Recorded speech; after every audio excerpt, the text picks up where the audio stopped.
Hi friends, welcome to my channel. இந்த மாதிரி சுவாரஸ்யமான கதைகளை கேட்க நீங்கள் இப்போ தான் நம்ம சேனலுக்கு முதல் முறையாக வரீங்கன்னா மறக்காமல் நம்ம சேனலை சப்ஸ்கிரைப் பண்ணிக்கோங்க. பக்கத்தில் இருக்க பெல் ஐக்கானையும் கிளிக் பண்ணிக்கோங்க. இவங்க பேர் ஸ்னேகா. இவங்களுக்கு திருமணமாகி கிட்டத்தட்ட 3 வருடங்கள் ஆகுது. ஆனால் இது வரைக்குமே குழந்தை இல்லாமல் தான் இருக்கிறாங்க. இவங்களுடைய அக்காவுக்கு திருமணமாகி அவங்களுக்கு ஒரு பையன் இருக்கிறாங்க. இவங்களுக்கு திருமணமான ஒரே வருஷத்துல பல வீட்டுகளில் குழந்தைகள் சத்தம் கேட்க ஆரம்பிச்சிருக்கு. ஆனால் நம்ம வீட்டில் இது வரைக்குமே குழந்தையே இல்லாமல் 2 பேரும் இவ்வளோ கஷ்டப்பட்டுக்கிட்டு இருக்கிறோம் அப்படின்னு சொல்லிட்டு நம்ம ஸ்னேகா தன்னுடைய கணவர்கிட்ட அழுது புலம்பிட்டு இருக்கிறாங்க. ஆனால் நம்ம ஸ்னேகாவுடைய கணவர் பேர் ஆனந்த். அவர் எதுக்கும் ஃபீல் பண்ணாத, நம்மளுக்கு கடவுள் ஒரு நல்ல நேரம் இருக்கும், அப்போதைக்கு நம்மளுக்கு கடவுள் கொடுப்பாரு, கொடுக்க வேண்டிய நேரத்தில் கரெக்டாகவும் கொடுத்துருவாரு, நீ எதுக்கும் கலங்காத அப்படின்னு நம்ம ஆனந்த் ஸ்னேகாவை சமாதானப்படுத்த ஆரம்பிக்கிறாங்க. அதுக்கப்புறம் ஒரு நாள் ஸ்னேகாவும் இப்படியே இருந்து என்னங்க பண்ணுறது, வேற வழி இல்லை, நம்ம போய் ஹாஸ்பிட்டலில் செக் பண்ணி பார்க்கலாம் அப்படின்னு சொல்கிறாங்க. நம்ம ஆனந்தும் சரி உன் ஆசையை நான் ஏன் கெடுப்பேனே, நம்ம 2 பேரும் போய் செக் பண்ணி பார்க்க ஆரம்பிப்போம் அப்படின்னு சொல்கிறாங்க. 2 பேரும் ஹாஸ்பிட்டலுக்கு கிளம்பி போகவும் ஆரம்பிக்கிறாங்க. அதுக்கப்புறம் அங்கே ஹாஸ்பிட்டலில் போய் செக்அப் பண்ணுறாங்க. 2 பேர்த்துக்கும் எல்லாமே நார்மலாக இருக்குது, மற்றபடி இவருக்கு தான் கொஞ்சம் அணுக்கள் கம்மியாக இருக்குது அப்படின்னு சொல்லிடுவாங்க. நம்ம ஆனந்துக்கும் மனசு ரொம்ப கஷ்டமாக இருக்குது. சரி இது எப்படி, இதுக்கு வேற வழி இல்லையா அப்படின்னு சொல்லிட்டு நம்ம ஆனந்த் கேட்பாங்க. கேட்ட பிறகு டாக்டரு இப்போதைக்கு இல்லை, இருந்தால் வேணால் கொஞ்சம் எப்பயாச்சும் இருக்க வாய்ப்பு இருக்குது அப்படின்னு டாக்டரும் சொல்ல ஆரம்பிக்கிறாங்க. அதுக்கப்புறம் இவங்களும் எங்களுக்கு ஏதாச்சும் ஒரு தீர்வு வேணுமே அப்படின்னு கேட்பாங்க. டாக்டரும் வேணா டெஸ்ட் பேபி பெற்றுக்கோங்க, ஏன்னா அவங்களுக்கு எந்த ஒரு குறையுமே இல்லை அப்படின்னு சொல்லுவாங்க. ஆனால் அதுக்கு கொஞ்சம் நிறைய செலவாகும் அப்படின்னு டாக்டரும் சொல்லுவாங்க. நம்ம ஸ்னேகாவும் ஆனந்தும் சரிங்க டாக்டர், நாங்கள் யோசிச்சுட்டு சொல்கிறோம் அப்படின்னு சொல்லிட்டு ஹாஸ்பிட்டலை விட்டு கிளம்பி வர ஆரம்பிச்சிட்டாங்க. அதுக்கப்புறம் வீட்டில் பல தடவைக்கு 2-3 தடவை யோசிக்கவும் ஆரம்பிக்கிறாங்க. ஆனால் ஆனந்த் சரி நம்ம நான் ஃபாரினுக்கு கிளம்புறேன், நம்ம போய் ஃபாரினில் 2 வருஷம் இருந்துட்டு வந்தேன்னா நான் கொஞ்சம் பணத்தை சேமிச்சிருவேன், அதுக்கப்புறம் நம்ம அந்த குழந்தையோட ட்ரீட்மெண்ட்டை நல்ல முறையில் எடுக்கலாம் அப்படின்னு நம்ம ஆனந்த் சொல்லுவாங்க. ஆனால் நம்ம ஸ்னேகா நீங்களும் பார்த்தீங்கன்னா நீங்கள் ஒரு ஆள் தான் இருக்கிறீங்க, ஏற்கனவே உங்கள் அம்மா அப்பா கல்யாணத்துக்கு முன்னாடியே இறந்துட்டாங்க, இப்போதைக்கு அவங்க விட்டுட்டு போன வீட்டில் தான் நம்மளும் வாழ்ந்துக்கிட்டு இருக்கிறோம், அப்படி இருக்கிறப்ப நீங்கள் என்னை தனியாக விட்டுட்டு போனீங்கன்னா எப்படி, எனக்கும் கொஞ்சம் பயமாக இருக்குல்ல அப்படின்னு ஸ்னேகா சொல்லுவாங்க. ஆனந்த் இல்லைம்மா, இங்கே பக்கத்தில் அக்கம் பக்கத்தில் இருக்கவங்களாம் உன்னை பார்த்துக்குவாங்க, நீ எதுக்கும் கலங்காத அப்படின்னு சொல்லிட்டு அவரும் வெளிநாட்டுக்கு கிளம்புறதுக்கு ரெடி பண்ணுறாரு எல்லாத்தையுமே. நம்ம ஆனந்தும் பார்த்தீங்கன்னா அப்படி இப்படின்னு ஒரே வாரத்தில் ஃபாரினுக்கும் கிளம்பி போக ஆரம்பிச்சிட்டாரு.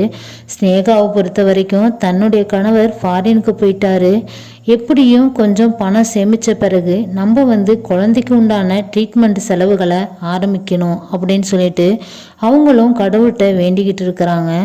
அப்படி இப்படின்னு பார்த்தீங்கன்னா ஒரு 2-3 மாதமும் ஆகிருச்சு. அவர் வெளிநாட்டுக்கு போய் பணமும் கொஞ்சம் கொஞ்சமாக அனுப்ப ஆரம்பிச்சிட்டாரு. நம்ம ஸ்னேகாவும் பார்த்தீங்கன்னா அந்த பணங்களை கொஞ்சம் கொஞ்சமாக சேமிக்கவும் ஆரம்பிக்கிறாங்க. அதுக்கப்புறம் ஒரு நாள் தன்னுடைய அக்கா பையன் ஊருக்கு வரான். அவங்க அக்கா என்னுடைய பையன் உங்கள் ஊருக்கு பக்கத்தில் இருக்கிற காலேஜில் செலக்ட் ஆகிட்டான், சீட்டு கிடச்சிருக்கு, அவன் இங்கேருந்து போக தூரமாக இருக்குன்னு சித்தி வீட்டிலேருந்து போகிறேன்னு சொல்கிறான் பாப்பா, நீ உங்கள் வீட்டில் தம்பியை தங்க வச்சுக்கோ அப்படின்னு சொல்லுவாங்க. சரிக்கா, நான் என்னுடைய கணவர்கிட்ட நான் கேட்டுட்டு சொல்கிறேன் அப்படின்னு சொல்லிடுவாங்க. அதுக்கப்புறம் நம்ம ஸ்னேகாவும் தன்னுடைய கணவர்கிட்ட இந்த விஷயத்த சொல்ல ஆரம்பிக்கிறாங்க. அவரும் நீ இப்போதைக்கு தனியாக தானே இருக்கிற, ஏன் அவன் உன்னோட இருந்தால் உனக்கும் கொஞ்சம் துணையாக இருக்கும்ல அப்படின்னு அவரும் சொல்கிறாரு. ஒரு கட்டத்தில் பார்த்தீங்கன்னா அவனையும் வர சொல்லிடுறாங்க. அவர் பேர் நிக்கில். அவரும் தன்னுடைய காலேஜுக்கு போகிறதுக்கு ஒரு 2 நாளைக்கு முன்னாடியே வந்துட்டாரு. ஏன்னா சின்ன பிள்ளையிலேருந்து வளர்த்து ஆளாக்கி இப்போ காலேஜ் போகிற அளவுக்கு பெரிய ஆளாக ஆயிட்ட. நான் உன்னை வளர்த்து ஆளாக்குனேன்ல, இப்போ இவ்வளோ சீக்கிரமாக வளருவேன்னு நான் நினச்சி பார்க்கலடா அப்படின்னு நிக்கிலை பார்த்து சொல்லுவாங்க. சித்தி அப்புறம் வளராமையே அப்படியே இருப்பேனா அப்படின்னு சொல்லிடுவாங்க. அதுக்கப்புறம் பார்த்தீங்கன்னா நம்ம நிக்கிலும் அவங்களுக்கு ரொம்பவே ஹெல்ப்ஃபுல்லாக இருக்காங்க. வீட்டு வேலைகள் எல்லாத்துலேயுமே ஷேர் பண்ணிக்கிட்டே நம்ம நிக்கில் எல்லாத்தையுமே செய்ய ஆரம்பிக்கிறாரு.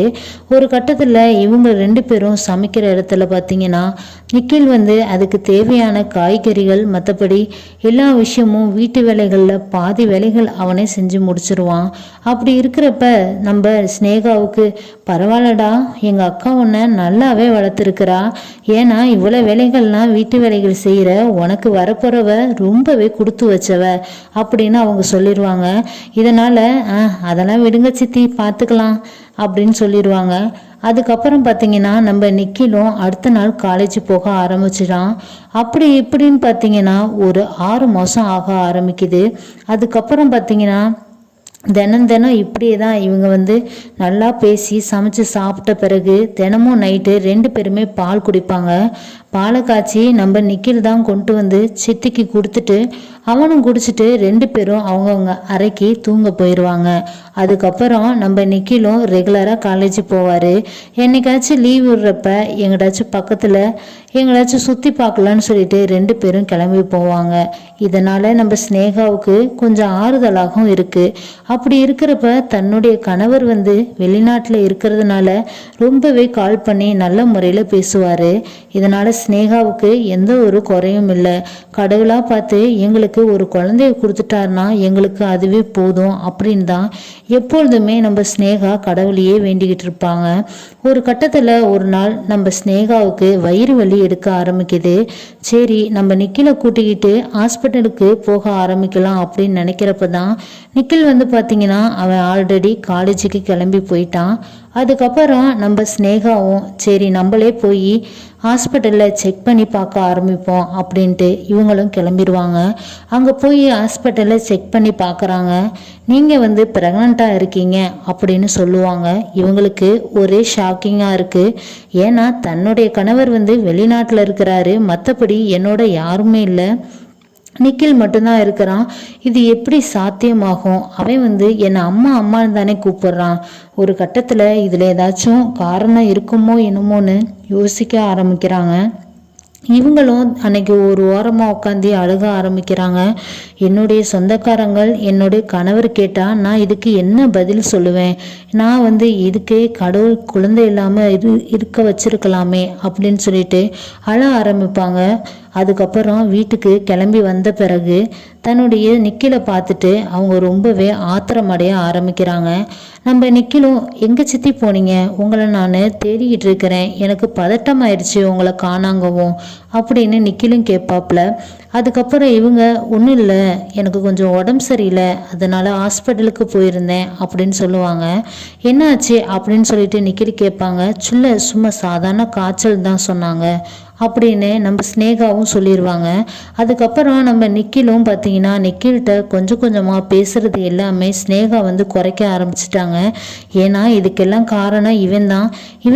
இவன் ஆசைகளை பூர்த்தி பண்ணுறதுக்கு தினமும் என்னட்ட பாலை கொடுத்து குடிக்க வச்சு இப்போ நம்ம ஸ்னேகாவை இப்போ அவனுடைய ஆசைகளை தீர்த்துக்கிட்டான். இதனால் இவனை என்னதான் பண்ணுறதுன்னு தெரியல. ஒரு கட்டத்தில் இதை உறுதிப்படுத்தணும் அப்படின்னு இவங்க யோசிக்கிறாங்க. எப்போதும் வழக்கம் போல் அவர் நிக்கில் பால் கொடுக்குற மாரி பாலை கொடுப்பாரு. ஆனால் இவங்க அதை குடிக்கல, நான் கொஞ்சம் லேட்டாக குடிச்சுக்கிறேன் அப்படின்னு சொல்லிடுவாங்க. அதுக்கப்புறம் நம்ம ஸ்னேகாவும் பார்த்தீங்கன்னா அதை குடிக்காம அன்னைக்கு எப்படியும் தூங்காமல் முழிச்சிருக்கிறாங்க. ஏன்னா நிக்கில் தன்னுடைய ரூமுக்கு எது வரானா என்னன்னு செக் பண்ணுறதுக்கு. ஆனால் அப்படி யாரும் வரவே இல்லை. அதுக்கப்புறம் நம்ம ஸ்னேகாவும் தூங்கவும் ஆரம்பிச்சிட்டாங்க. அடுத்த நாள் காலையில் எப்பொழுதும் போலயே நிக்கில் வந்து பழக பேச ஆரம்பிக்கிறான். ஆனால் இவங்க வந்து கொஞ்சம் கூட மூஞ்சி கொடுத்து பேசவே இல்லை. இதனால் நிக்கிலுக்கும் பார்த்தீங்கன்னா கொஞ்சம் கோபமாகவும் அதிர்ச்சியாகவும் இருக்குது.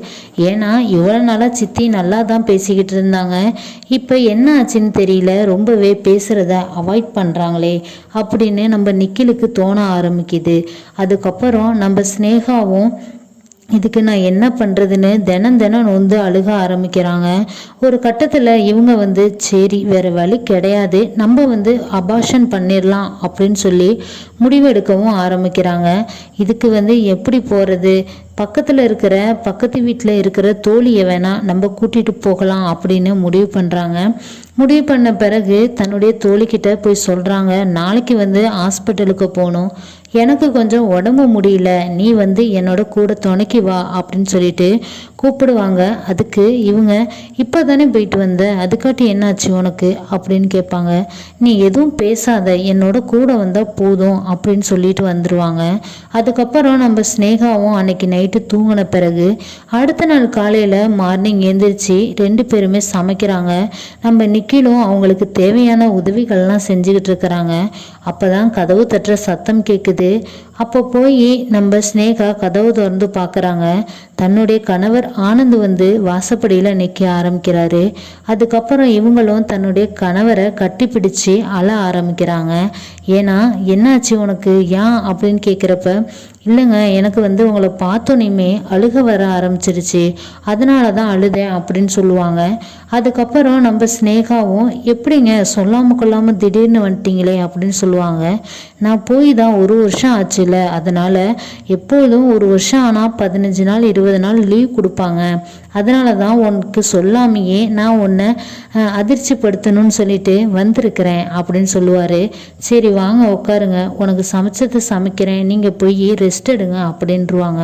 அதுக்கப்புறம் அவங்களுடைய மைண்டில் ஓட ஆரம்பிக்கிறது என்னன்னா, தன்னுடைய கணவர் வந்துட்டாரு, இந்த விஷயத்த நம்ம அவர்கிட்ட சொன்னோம்னா நம்மளை தப்பாகவும் எடுத்துக்குவார், இதுக்கப்புறம் வாழ்கிற வாழ்க்கையும் ரொம்பவே நரகமாயிரும், அப்படி இருக்கிறப்ப நம்ம எப்படி இந்த விஷயத்த சொல்ல முடியும் அப்படின்னு முடிவு பண்ணுறாங்க.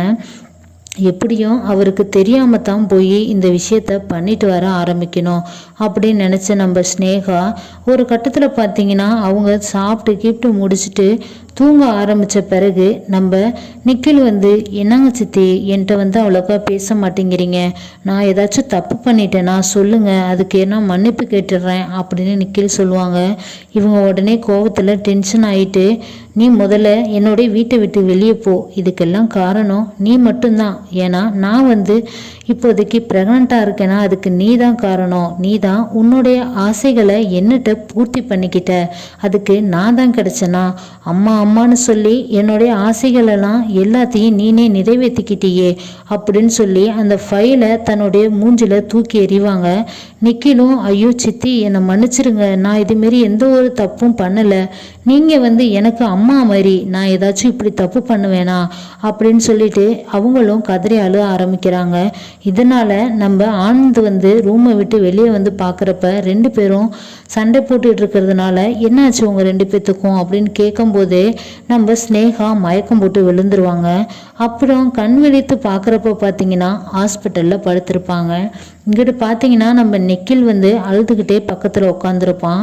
ஆனந்தும் எதிர்ப்பர் உட்காந்துருப்பாங்க. முழிச்சவனையும் என்னங்க ஆச்சு எனக்கு அப்படின்னு கேட்பாங்க. நீ வந்து மயக்கம் போட்டு விழுந்துட்ட, எல்லா விஷயத்தையும் நிக்கில் என்கிட்ட சொன்னான், அப்படி இருக்கிறப்ப ஒரு விஷயத்த நீ ஆராய்ச்சி பார்க்க மாட்டியா, அதுக்கு முன்னாடியே கோவப்பட்டுருவியா அப்படின்னு சொல்லுவார். என்ன ஆச்சு சொல்லுங்க அப்படிங்கிறப்ப தான், நீ வந்து இப்போ ப்ரெக்னெண்ட்டாக இல்லை, நீ செக் பண்ண ஹாஸ்பிட்டலில் நான் போய் அந்த ரிப்போர்ட்டை எடுத்துகிட்டு கேட்க போகிறப்ப தான் என்னை மன்னிச்சிடுங்க, நாங்கள் வந்து செவிலியர் பண்ண வேலையால் நாங்கள் ரிப்போர்ட்டை மாற்றி கொடுத்துட்டோம், ஏன்னா உங்கள் ஒய்ஃப் பேரும் இன்னொருத்தவங்க பேரும் ஒன்றா இருக்கிறதுனால எதிர்பாராத விதமாக அந்த ரிப்போர்ட்டை கொடுத்துட்டாங்க, எங்களை மன்னிச்சிருங்கன்னு சொல்லி மன்னிப்பு கேட்குறாங்க.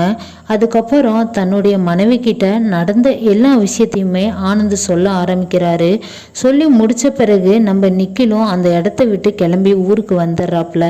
அதுக்கப்புறம் நம்ம ஸ்னேகாவும் இப்போதைக்கு நீ ப்ரெக்னெண்ட்டாக இல்லைம்மா, தேவையில்லாமல் உன்னுடைய பையனை நீ சந்தேகப்பட்டுட்டியே அப்படின்னு ஆனந்தும் சொல்லுவார். நிக்கிலும் அவங்க கோச்சிக்கிட்டு அவங்களுடைய வீட்டுக்கு போயிடுவாங்க. அதுக்கப்புறம் பேச ட்ரை பண்ணுவாங்க. ஆனால் அவர் ஃபோனே எடுக்கிற மாரி இல்லை. அவங்க வீட்லேயும் கேட்பாங்க, என்னாச்சு நிக்கில், உடனே வந்துட்டேன், ஏதாச்சும் பிரச்சனையா அப்படின்னு கேட்பாங்க. இருந்தாலும் இவங்க எதுவுமே பிரச்சனை இல்லைம்மா, எனக்கு அங்கே இருக்க போர் அடிக்குது, இங்கேருந்துனா என்னுடைய பசங்களோட நான் ஜாலியாக போயிட்டு வருவேன்ல, அதனால தான் வந்துட்டேன் அப்படின்னு சொல்லுவாங்க. ஒரு கட்டத்தில் நம்ம ஸ்னேகாவும் அவங்கள தப்பாக எடுக்க ஆரம்பித்த பிறகு எப்பயாச்சும் ஃபங்க்ஷனில் எங்கேயாச்சும் பார்த்தா கூட நம்ம நிக்கில் வந்து அவங்களோடைய பேச மாட்டான். பேசவே ஆரம்பித்தா கூட அதை அவாய்ட் பண்ண தான் பார்ப்பான். அப்படி இருக்கிறப்ப எந்த ஒரு விஷயத்தையும் நம்ம ஆராய்ஞ்சு அறிஞ்சு அதுக்கு நம்ம கன்ஃபார்ம் பண்ண பிறகு தான் அந்த விஷயத்தையே நம்ம கேட்க ஆரம்பிக்கணும். அப்படி இருக்கிறப்ப என்ன ஏதுன்னே தெரியாமல் நம்ம பேசாப்புல கத்தி பேசணும்னா அதோட விளைவுகள் எல்லாமே எதிர்மறையாக தான் இருக்கும். இந்த வீடியோ பற்றிய கருத்துக்களை கீழே இருக்க கமெண்ட் பாக்ஸில் கமெண்ட் பண்ணுங்கள். லைக் அண்ட் ஷேர் பண்ணுங்கள். தேங்க்ஸ் ஃபார் வாட்சிங்.